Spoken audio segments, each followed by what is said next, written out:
මේ වීඩියෝ එක කරන්නේ බින්දුවේ ඉඳලා ගියපු එහෙමත් නැතිනම් කොස්තාපල්ගේ ඉඳන් ඉහළම තනතුර පොලිස්පති තනතුර දක්වා ගියපු පොලිස්පතිතුමාට සහ සිස්ටම් චේන්ජ් එකකට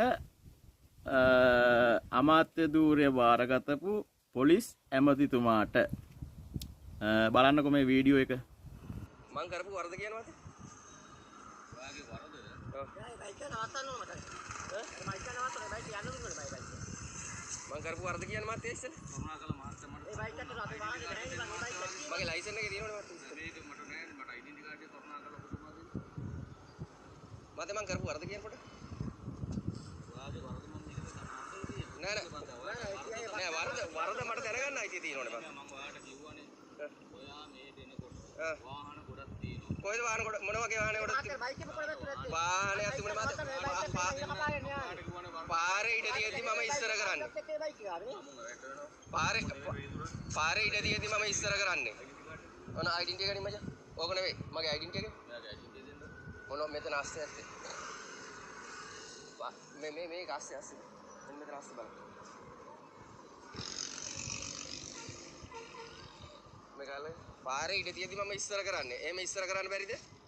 මම ඉරි කපල මොකුත් නැහනේ. ඉරි කැපුවේ නැහැ. මම මෙතන ප්‍රශ්න පත්‍රයක් නෙවෙයි. ඔයාට මට තියෙන්නේ නෑ මට අයිතියක් තියෙනවනේ මාත් මං වැරද්ද දැනගන්න. කියන්න තියෙන්නේ. ඔව්. මොකද වරද කියන එක විතර. ඔයාට මට ඔව් වරද මොකද ලෙක්චර් එකක් දෙන්න දෙයක් නෑ. මගේ කරපු වැරද්ද මොකද්ද?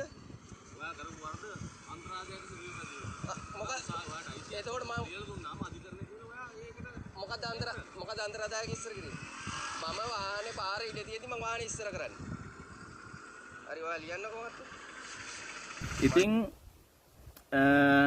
පොලිස්පතිතුමනි පොලිසිය භාර ඇමතිතුමනි ඔබතුමාලා ගනු ලබන තීන්දුව తీරන අර පහුගිය මැතිවරණ සමයේ එක්තරා ඇමති කෙනෙක් කිව්වා ගමට පොලිස් බලතල දෙනවා කියලා කතාවක්.